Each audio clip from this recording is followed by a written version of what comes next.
അപ്പോൾ ഞാൻ മാതൃഭൂമിയിലേക്ക് കടക്കാണ്. മാതൃഭൂമിയിൽ ഇന്നിപ്പോൾ കയ്യെഴുത്ത് ദിനമാണ്. എഴുത്തുൾപ്പെടെ സർവ്വമേഖലയും ഡിജിറ്റലിലേക്ക് മാറുമ്പോഴും കയ്യെഴുത്തിൻ്റെ പ്രാധാന്യവും സൗന്ദര്യവും ഓർമ്മപ്പെടുത്തുന്ന ദിനമാണെന്ന് മോഹൻലാലാണ് പറയുന്നത്. മോഹൻലാലിൻ്റെ കയ്യക്ഷരത്തിലാണ് ഇന്ന് മാതൃഭൂമിയുടെ പ്രധാന തലക്കെട്ട്. ഇത് മോഹൻലാലിൻ്റെ കയ്യക്ഷരമാണ് പോലും, സമർപ്പണം. സ്വാഭാവികമായിട്ടും അദ്ദേഹം ഒരു അദ്ദേഹത്തിൻ്റെ കയ്യക്ഷരം നമുക്ക് നേരത്തെ അദ്ദേഹം ബ്ലോഗൊക്കെ സ്വന്തം കൈപ്പടയിലാണല്ലോ എഴുതുന്നത്.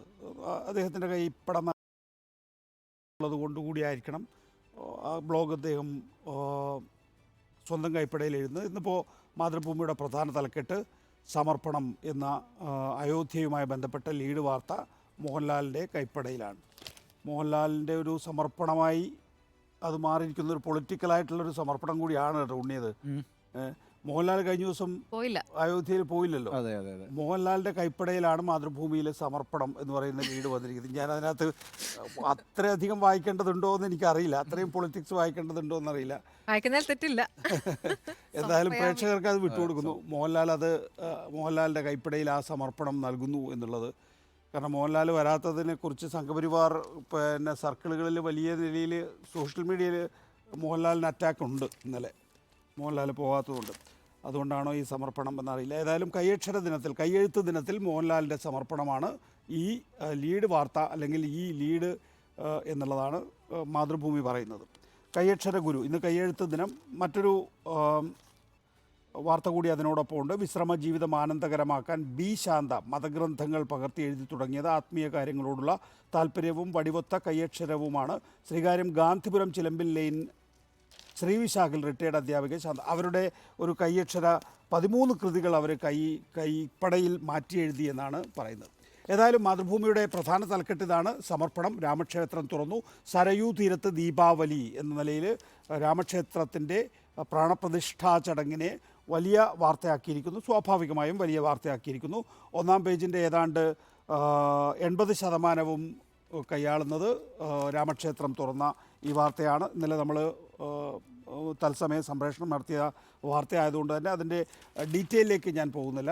ഇതിനിടയ്ക്ക് ഒരു കാര്യം ചോദിച്ചു, ഈ കയ്യെഴുത്ത് ദിവസമായതുകൊണ്ട് കയ്യെഴുത്ത് മാസികകൾ ഉണ്ടായിരുന്നില്ലേ? പിന്നെ അല്ലേ, ആ സാധനം ഇപ്പം ഇല്ലെന്ന് തോന്നുന്നു. ഞാനൊക്കെ സ്കൂളിൽ നടക്കുന്ന സമയത്ത് നടത്തിയിട്ടുണ്ട് കയ്യെഴുത്ത് മാസിക.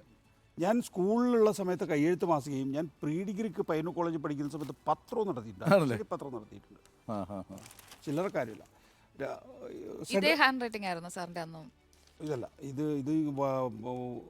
ഫാസ്റ്റ് റൈറ്റിംഗ് ആണ്. ഇപ്പൊ സ്പീഡ് റൈറ്റിംഗ് അല്ല, ഇപ്പൊ ആളുകൾക്ക് മനസ്സിലാകാത്ത രീതിയിൽ എനിക്ക് പോയിന്റ്സ് എഴുതി വെക്കാൻ പറ്റും. അല്ലെങ്കിൽ നിങ്ങളൊക്കെ എടുക്കുമല്ലോ. അതുകൊണ്ടാണോ അങ്ങനെ എഴുതുന്നത്? ഞാൻ വിചാരിച്ച സ്പീഡിൽ എഴുതുന്നത്. എഴുതി കൊടുത്തിട്ടേ ടിക്കറിൽ കൊടുക്കാനൊക്കെ കൊടുക്കുമ്പോൾ അവിടെ പറഞ്ഞ് ഇനി നമുക്ക് ഡോക്ടറെ കുറിപ്പ് വരെ വായിക്കാൻ പറ്റും. കാരണം അത്രയ്ക്കും അത് പഠിച്ചു കഴിഞ്ഞു. അത്ര ബുദ്ധിമുട്ടാണ്. ഞാൻ ഏറ്റവും ജോസ്ന പറയുന്നത് ഇവിടെ കോമ്പറ്റീഷൻ നടന്നിട്ടുണ്ട്. ഞാൻ ഏറ്റവും ബുദ്ധിമുട്ട് വായിച്ചിട്ടുള്ള എനിക്കൊന്ന് നികേഷനും അങ്ങനെ തന്നെ ആയിരിക്കും. ഏറ്റവും ബുദ്ധിമുട്ട് വായിച്ചിട്ടുള്ള ഹാൻഡ് റൈറ്റിംഗ് VK മാധവൻകുട്ടിയുടെ. അയ്യോ, മാങ്കുട്ടിയേട്ടൻ്റെ ഹാൻഡ് റൈറ്റിംഗ് എന്ന് പറഞ്ഞാൽ ഇങ്ങനെ കിടക്കുന്നത്. അത് നമുക്ക് ഈ ഡെസ്കിൽ ഇരുന്നിട്ട് എനിക്കത് കോപ്പിയാക്കി മാറ്റേണ്ടി വരികയും ചെയ്യും. പ്രധാനപ്പെട്ട വാർത്തയാണല്ലോ, നാഷണൽ വാർത്തകളാണല്ലോ ഈ വരുന്നത്. അത് നമുക്ക് വളരെ സോണിയാഗാന്ധി രാഷ്ട്രീയത്തിലേക്ക് പ്രവേശിക്കുന്നു എന്ന് പറഞ്ഞിട്ട് വാർത്ത ആദ്യം ഇന്ത്യയിൽ റിപ്പോർട്ട് ചെയ്യുന്ന മാധവൻകുട്ടിയാണ്. അപ്പോൾ മാധവൻകുട്ടി ഇതിങ്ങനെ എഴുതി വെച്ചിരിക്കുക, ഇന്ത്യൻ ചരിത്രം മുഴുവൻ എഴുതി അവസാനം അതുകൊണ്ട് സോണിയാഗാന്ധി രാഷ്ട്രീയത്തിൽ പ്രവേശിക്കാൻ തീരുമാനിച്ചു. സീരിയസ്ലി ഞാൻ ഇത് ഫാക്സാണ് വരിക അന്നേ. അപ്പോൾ ഡെസ്കിൽ നിന്ന് ഇത് കട്ട് ചെയ്തെടുത്തിട്ട് ഇതിങ്ങനെ വായിച്ചുകൊണ്ടിരിക്കും, ചരിത്രം മുഴുവൻ വായിച്ചു. അവസാനം നോക്കുമ്പോഴത്തേക്ക് സോണിയാഗാന്ധി രാഷ്ട്രീയത്തിൽ ഇറങ്ങാൻ തീരുമാനിച്ചു എന്നുള്ള വരിയാണ്. അതെ. മാധവൻകുട്ടിയേട്ടൻ വലിയൊരു ജേർണലിസ്റ്റാണ്. മാധവൻകുട്ടിയേട്ടൻ്റെ ഒരു സോഴ്സൊന്നും ഇന്ത്യയിൽ മറ്റേതെങ്കിലും ജേർണലിസ്റ്റുകൾക്കില്ല. ഏതായാലും ഒരു മലയാളി ജേർണലിസ്റ്റിന് അത്രയും സോഴ്സുള്ള ഒരാൾ, അത്രയും പവർഫുള്ളായിട്ട് ഡൽഹിയിൽ ഞാൻ കണ്ടിട്ടുള്ളൊരു വേറൊരു ജേർണലിസ്റ്റ് ഇല്ല. VK മാധവൻകുട്ടിയെക്കുറിച്ച് എഴുതി എന്താണെന്നറിയാമോ? 2 കാര്യങ്ങൾ ഡൽഹിയിൽ കാണാനുള്ളൂ. ഒന്ന് കുത്തബ് മീനാർ, പിന്നെ VK മാധവൻകുട്ടിയുമാണെന്നാണ്. അപ്പോൾ ആ രീതിയിൽ അത്രയും ടവറിംഗ് ആയൊരു ജേർണലിസ്റ്റ്. അപ്പോൾ മാതൃഭൂമിയുടെ സെൻട്രൽ പേജിലേക്ക് പോയാൽ, സെൻട്രൽ സ്പ്രെഡിലേക്ക് പോയാൽ പ്രാണൻ പകർന്ന് എന്ന് പറഞ്ഞ് ഒരുപക്ഷെ സ്വാഭാവികമായിട്ടും ഈ രാമക്ഷേത്രത്തിൻ്റെ സമർപ്പണം മുഴുവനായും വാർത്തയായി നൽകിയിരിക്കുന്നു. അതിൽ യജമാനൻ്റെ കൈകൾ എന്ന നിലയിൽ രാമക്ഷേത്രത്തിൽ പ്രാണപ്രതിഷ്ഠാ ചടങ്ങ് നടന്നത് മുഖ്യ യജമാനനായ പ്രധാനമന്ത്രി നരേന്ദ്രമോദിയുടെ മേൽനോട്ടത്തിലാണ്. ചടങ്ങിൽ രാംലല്ലയ്ക്കൊപ്പം പ്രധാനമന്ത്രിയും ശ്രദ്ധാകേന്ദ്രമായി എന്നാണ് മാതൃഭൂമി എഴുതിയിരിക്കുന്നത്.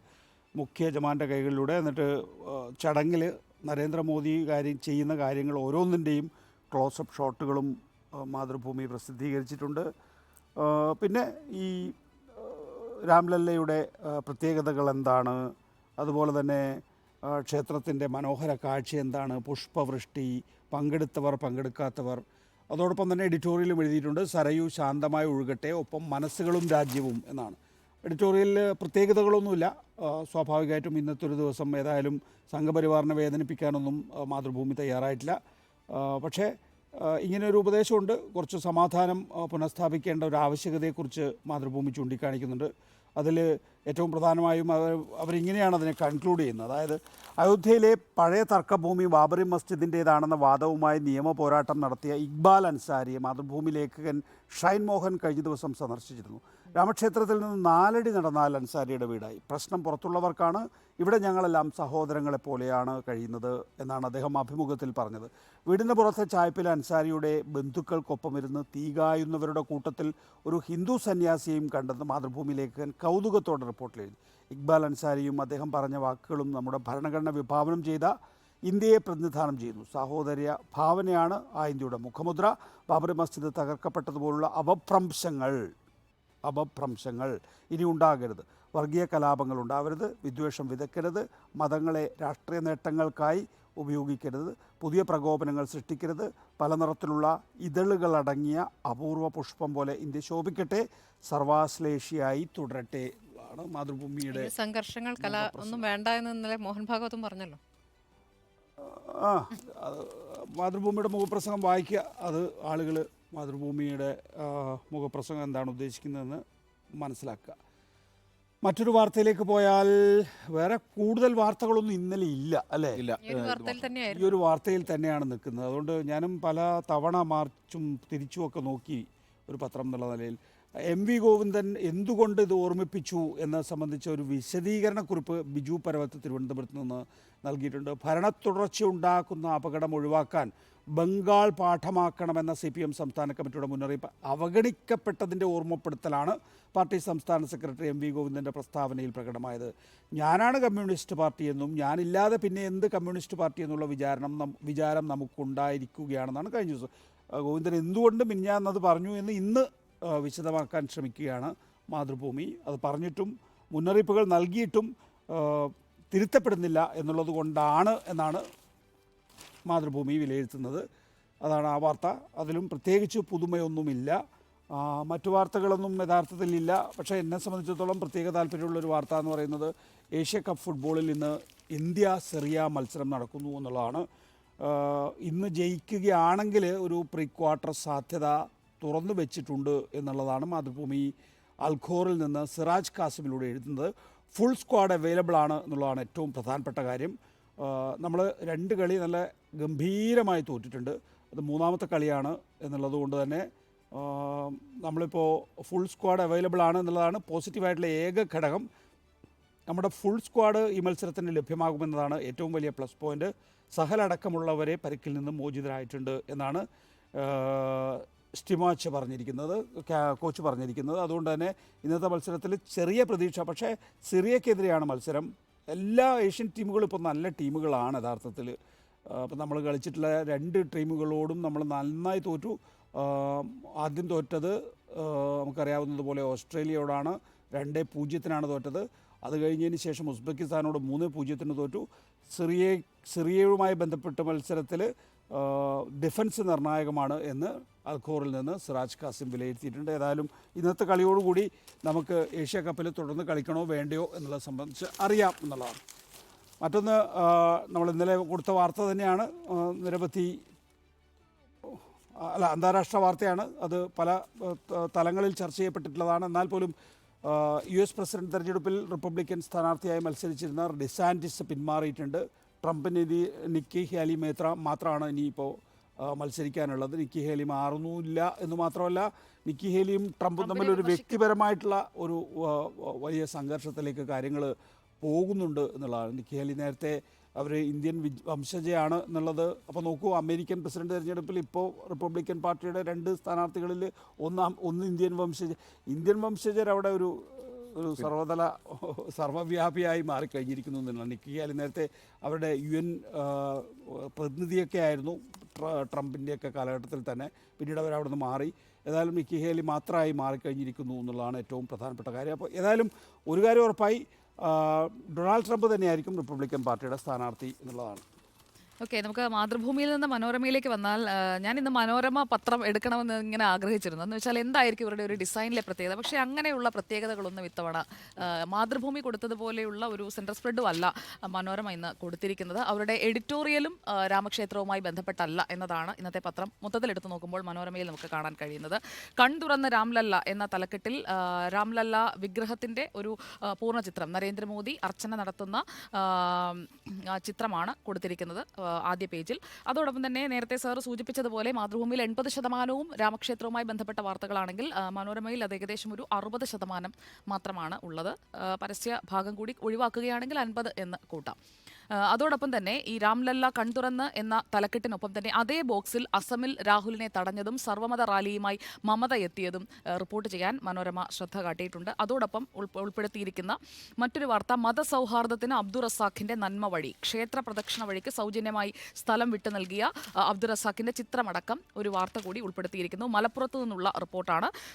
എടവണ്ണപ്പാറ അരിപ്പുഴ ശ്രീകൃഷ്ണ ക്ഷേത്രത്തിന്റെ പ്രദക്ഷിണ വഴി വിപുലീകരിക്കാനാണ് അബ്ദുൾ റസാഖ് 32 മീറ്റർ നീളത്തിൽ 2 സെന്റ് വിട്ടു നൽകിയത്.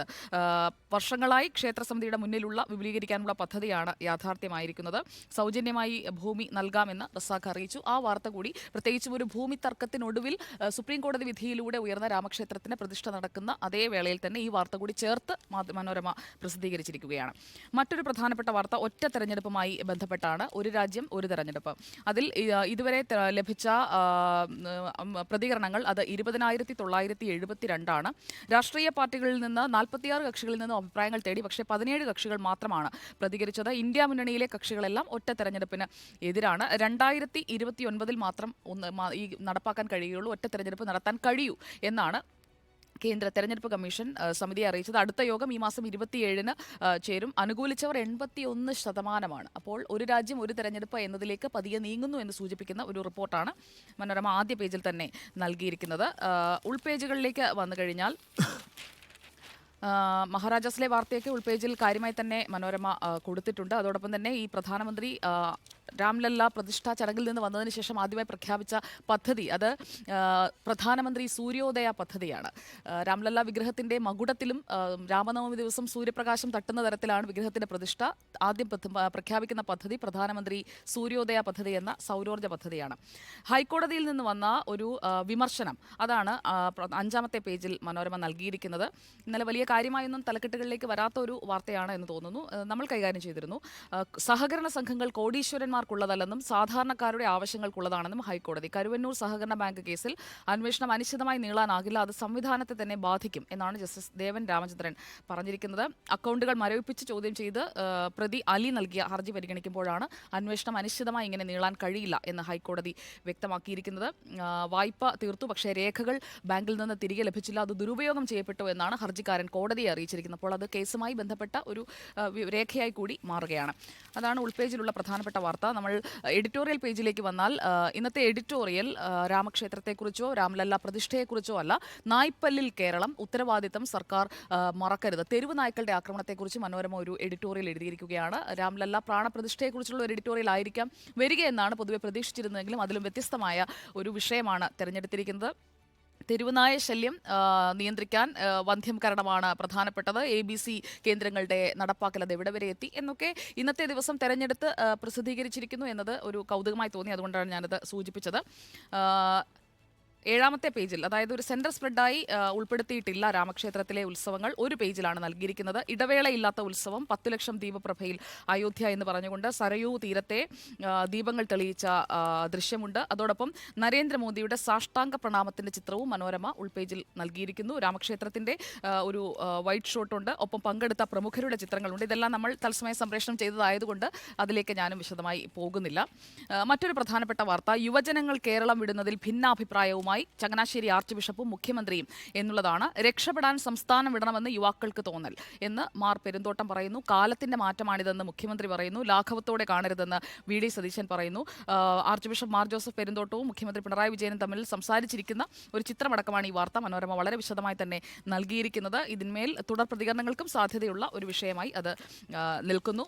ഒപ്പം മറ്റു വാർത്തകൾ കൂടി വളരെ പെട്ടെന്നൊന്ന് പരിശോധിച്ചു കഴിഞ്ഞാൽ CMRL പണം കൈമാറ്റം സംബന്ധിച്ചുള്ള വാർത്തയാണ്. കേസ് അന്വേഷിക്കേണ്ടത് SFIO തന്നെയാണ് എന്ന നിയമവിദഗ്ധരെ കോട്ട് ചെയ്തുകൊണ്ടുള്ള ഒരു റിപ്പോർട്ട്, ഒരു ബൈലൈൻ സ്റ്റോറിയാണ്. ഒപ്പം ഷോൺ ജോർജ് ഒരു ഉപഹർജി ഹൈക്കോടതിയിൽ നൽകിയിരിക്കുന്നു. കമ്പനി നിയമത്തിലെ വകുപ്പ് 210 പ്രകാരം അന്വേഷണം ഏൽപ്പിച്ചതിന് ശേഷമാണ് ഒരു ഉപഹർജിയുമായി ഷോൺ ജോർജ് വീണ്ടും എത്തിയിരിക്കുന്നത്. കമ്പനികാര്യ നിയമപ്രകാരം സീരിയസ് ഫ്രോഡ് ഇൻവെസ്റ്റിഗേഷൻ ഓഫീസ് അന്വേഷിക്കേണ്ട ഘട്ടമാണിത് എന്ന് വിശദമായി തന്നെ വ്യക്തമാക്കുന്നു. ഷെൽ കമ്പനി എന്ന ഉള്ളിക്കമ്പനി എന്ന ഉപതലക്കെട്ടും ഈ വാർത്തയ്ക്ക് നൽകിയിട്ടുണ്ട്. എങ്ങനെയായിരിക്കണം SFIOയുടെ അന്വേഷണമെന്നും ഈ വാർത്തയിൽ വിശദമായി തന്നെ മനോരമ കൊടുക്കുന്നു. നല്ല പ്രാധാന്യത്തോടു കൂടി തന്നെയാണ് ആ വാർത്ത മനോരമ പ്പെട്ട വാർത്തകളുള്ളത്. ബാക്കി വാർത്തകൾ മറ്റു പത്രങ്ങളിലും ഉള്ളതുകൊണ്ട് അതിലേക്ക് കാര്യമായി പോകുന്നില്ല. ഞാനിന്ന് നോക്കിയത് ഹിന്ദുവാണ്. ഹിന്ദു സ്വാഭാവികമായിട്ടും നാഷണൽ ഡെയിലി എന്നുള്ള നിലയ്ക്ക് ഏറ്റവും പ്രധാനമായിട്ടും കൈകാര്യം ചെയ്തിരിക്കുന്നത് ഈ പറയുന്ന കോൺസിക്രേഷനാണ്. അപ്പോൾ അയോധ്യ ചടങ്ങുകളാണ്. അത് ഒന്നാമത്തെ പേജിൽ ഏറ്റവും പ്രധാനപ്പെട്ട വാർത്തയായിട്ട് കൊടുത്തിട്ടുണ്ട്. Rituals done, PM calls it A historic day, ചരിത്ര ദിവസം എന്ന് പ്രധാനമന്ത്രി വിശേഷിപ്പിച്ചിരിക്കുന്നു എന്ന് പറഞ്ഞുകൊണ്ടാണ് അതിൻ്റെ ഹെഡ്സ് കൊടുത്തിരിക്കുന്നത്. അതിൻ്റെ മറ്റു വാർത്തകളൊക്കെ നന്നായി തന്നെ, അതുമായി ബന്ധപ്പെട്ട വാർത്തകൾ വളരെ നന്നായി തന്നെ ഹിന്ദു കൈകാര്യം ചെയ്തിട്ടുണ്ട്. അത് അതിനുവേണ്ടി പ്രത്യേകമായിട്ടുള്ള പേജ് തന്നെ, രാം ടെമ്പിൾ കോൺസിക്രേഷൻ എന്നുള്ള ഹെഡ്ലൈനിലൂടെ ഒരു പ്രത്യേക പേജ് തന്നെ ഇന്ന് ഹിന്ദു കൊടുത്തിട്ടുണ്ട്. അതിനകത്ത് ഓരോരുത്തരുടെ അഭിപ്രായം, ഇപ്പോൾ stop fighting over petty issues and stay united, RSS ചീഫിൻ്റെ മൻമോഹൻ ബഹദൂരിൻ്റെ. അതുപോലെ വളരെ പ്രധാനപ്പെട്ട കാര്യം വെച്ചാൽ gun shots will not echo in the temple town anymore എന്നാണ് UP മുഖ്യമന്ത്രിയുടെ, അതാണ് ലീഡായി കൊടുത്തിരിക്കുന്നത്. അതായത് അയോധ്യയിൽ ഇനി മുതൽ വെടി മുഴങ്ങില്ല, സമാധാനത്തിൻ്റെ ഒരു അന്തരീക്ഷമായിരിക്കും അയോധ്യയിൽ ഉണ്ടാവുക എന്നാണ് ഉത്തർപ്രദേശ് മുഖ്യമന്ത്രിയായിട്ടുള്ള യോഗി ആദിത്യനാഥിൻ്റെ ഉറപ്പ്. വളരെ കൗതുകരമായിട്ട് പ്രത്യേകമായി എടുത്തു കൊടുത്തൊരു വാർത്ത ആ പേജിൽ ദേവഗൗഡ നായിഡു അറ്റൻഡ് കോൺസിക്രേഷൻ എന്നുള്ളതാണ്. ദേവഗൗഡ സ്വാഭാവികമായ ഒരു ഘടകകക്ഷിയായിട്ട് പിന്നെ BJPയുടെ മാറിയിരിക്കുന്നു. ചന്ദ്രബാബു നായിഡു ആ ഫോൾഡിലേക്ക് വരാൻ സാധ്യതയുള്ള ഒരാളാണ്. മാത്രമല്ല അദ്ദേഹം വന്നിരിക്കുന്ന പവൻ കല്യാണുമായിട്ട് ചേർന്നിട്ടാണ്. അപ്പോൾ പവൻ കല്യാൺ ഓൾറെഡി NDAയുടെ ഒരു ഘടകകക്ഷിയുമാണ്. അപ്പം അതൊക്കെ അതിൻ്റെ ഒരു രാഷ്ട്രീയവും കൂടി എടുത്തുകൊണ്ടാണ് ഹിന്ദു അത് അവതരിപ്പിച്ചിരിക്കുന്നത്. പിന്നെ നേരത്തെ മനോരമ സാധാരണഗതിയിൽ ഈ വിട്ടു നിൽക്കുന്നവരുടെ ഒരു സൈഡ് ചിത്രം ഉണ്ടാവുമല്ലോ. അതെ അതെ, അത് ഇന്നലെ തൊട്ട് ആബ്സെന്റ് ആട്ടോ. ആബ്സെന്റ്. ഇന്നലെ ആരും അത് കൊടുത്തില്ല. ശങ്കരാചാര്യർ പങ്കെടുക്കാത്തതൊന്നും തന്നെ, 4 ശങ്കരാചാര്യന്മാരും പങ്കെടുത്തില്ല. ഇടയ്ക്ക് വലിയ ചേർക്കലുകളൊക്കെ ഉണ്ടായിരുന്നല്ലോ, ചില ശങ്കരാചാര്യന്മാർ പങ്കെടുക്കും എന്നുള്ളത്. പക്ഷേ ഇന്നലെ ഞാൻ ടെലിവിഷനുകളിലും നോക്കി, പ്രത്യേകിച്ച് വെബ്സൈറ്റുകളിലൊക്കെ തന്നെ ആവർത്തിച്ച് നോക്കി, ആ ഒരു കോളമില്ല. അതേസമയം പിന്നെ Hindu Mamata leads a rally for harmony 6 BJP ouster എന്നുള്ള വാർത്ത കൊടുത്തിട്ടുണ്ട്. അതുപോലെ Rahul stop from visiting shrine, മോറിഗാവിൽ രണ്ടാമത് ഒരു സമ്മേളനം നടത്താനായിട്ട് രാഹുൽ ഗാന്ധി ശ്രമിച്ചത്, അതിനെ തടഞ്ഞതും ആ ക്ഷേത്ര ദർശനത്തെ തടഞ്ഞതും അതുമായി ഉണ്ടായിട്ടുള്ള വിഷയങ്ങളും വളരെ വിശദമായി തന്നെ മാത്രമല്ല Akhilesh Yadav SP president comes out in support of Rahul Gandhi എന്ന് പറഞ്ഞിട്ട് ചെറിയ ചെറിയ തർക്കങ്ങളൊക്കെ അവർക്കിടയിൽ ഉണ്ടായിരുന്നെങ്കിൽ, ചെറിയ തർക്കമല്ല, ഇത്തിരി കാര്യമായ തർക്കമാണെങ്കിൽ പോലും ഈ വിഷയത്തിൽ അഖിലേഷ് യാദവ് പരസ്യമായി രംഗത്തെത്തിയിട്ട് പിന്നെ രാഹുൽ ഗോഡ് കാണിച്ചത് അനീതിയാണ് എന്ന് പറഞ്ഞുകൊണ്ട് അദ്ദേഹത്തെ സപ്പോർട്ട് ചെയ്തിട്ട് മാത്രമാണ് പങ്കെടുത്തത്. നേരത്തെ ഉറപ്പായിരുന്നു പങ്കെടുക്കും. പ്രധാനമായും ഹിന്ദു ഇന്ന് എഴുതിയിരിക്കുന്ന എഡിറ്റോറിയൽ വളരെ പ്രധാനമാണ്. അത് രാമക്ഷേത്ര നിർമ്മാണവുമായി ബന്ധപ്പെട്ട് തന്നെയാണ്. ഫ്രം ഫിയർ ടു ഹോപ്പ്, അതായത് ഭയത്തിൽ നിന്ന് പ്രതീക്ഷയിലേക്ക് അല്ലെങ്കിൽ പ്രത്യാശയിലേക്ക് എന്ന് പറഞ്ഞിട്ടാണ്. The Ram temple must help in healing wounds and creating harmony. രാമക്ഷേത്രം മുറിവുകൾ ഉണക്കട്ടെ, അതുപോലെ തന്നെ എന്താ പറയുക, ഒരു സമാധാനം ഉണ്ടാക്കട്ടെ എന്നാണ് പറഞ്ഞത്. അതിനകത്ത് വളരെ പ്രധാനമായിട്ട് എനിക്ക് തോന്നിയത് the temptation to use the same template of settling contest over places of worship must be abandoned immediately. ഇതൊരു മാതൃകയാക്കരുത്, ഇതൊരു ടെംപ്ലേറ്റ് ആക്കരുത്. അങ്ങനെ ഒരു ടെംപ്റ്റേഷൻ ഉണ്ടാകും, ഇതൊരു നല്ല മാതൃകയല്ല എന്ന് വളരെ സ്ട്രോങ് ആയി തന്നെ ആ എഡിറ്റോറിയൽ പറയുന്നു. Seeking to settle historical grievances can trigger unpredictable social forces and risk national unity. അതായത് seeking to settle historical grievances, ചരിത്രത്തിലുണ്ടായിട്ടുള്ള മുൻകാലങ്ങളിലുണ്ടായിട്ടുള്ള സംഭവങ്ങളെ ഇപ്പോൾ സെറ്റിൽ ചെയ്യാൻ ശ്രമിക്കുന്നത് can trigger unpredictable social forces. അത് സമൂഹത്തിൽ നമുക്ക് പ്രതീക്ഷിക്കാൻ കഴിയാത്ത ചില വിഭാഗങ്ങൾ ഉയർന്നു വരികയും അത് നമ്മുടെ നാഷണൽ സെക്യൂരിറ്റിക്ക് റിസ്ക്കായി തീരുകയും ചെയ്യും എന്നുള്ള അതിശക്തമായ വാക്കുകളിലെ പിന്നെ ഒരു എഡിറ്റോറിയൽ ഹിന്ദു എഴുതിയിട്ടുണ്ട്. അത് വളരെ ശ്രദ്ധേയമാണ്. ഒപ്പം നേരത്തെ നികേഷ് സൂചിപ്പിച്ച ഈ ഇറാനുമായിട്ടുള്ള ഇഷ്യൂ സെറ്റിൽ ചെയ്തിരിക്കുന്നു പാകിസ്ഥാൻ. പാകിസ്ഥാൻ്റെ അംബാസഡർ ഇറാനിലേക്കും ഇറാനിൻ്റെ അംബാസഡർ പാകിസ്ഥാനിലേക്കും തിരിച്ചിട്ടുണ്ട്. അങ്ങനെ നയതന്ത്ര ബന്ധം അവർ പുനഃസ്ഥാപിച്ചു എന്ന് മാത്രമല്ല, ഇറാനിൻ്റെ വിദേശകാര്യമന്ത്രി ഈ മാസം 29-ാം തീയതി ഇസ്ലാമാബാദ് സന്ദർശിക്കുന്നു. അപ്പം ആ പ്രദേശം ഏതാണ്ട് ആ പ്രശ്നം പരിഹരിച്ചിരിക്കുന്നു. പക്ഷേ നമ്മളെ സംബന്ധിച്ചിടത്തോളം ആകാംക്ഷ ഉണ്ടാകുന്ന ഒരു കാര്യം കൂടി ആദ്യ പേജിൽ ഹിന്ദു റിപ്പോർട്ട് ചെയ്തിട്ടുണ്ട്. ഒരു Chinese vessel in Indian Ocean heading to Mali.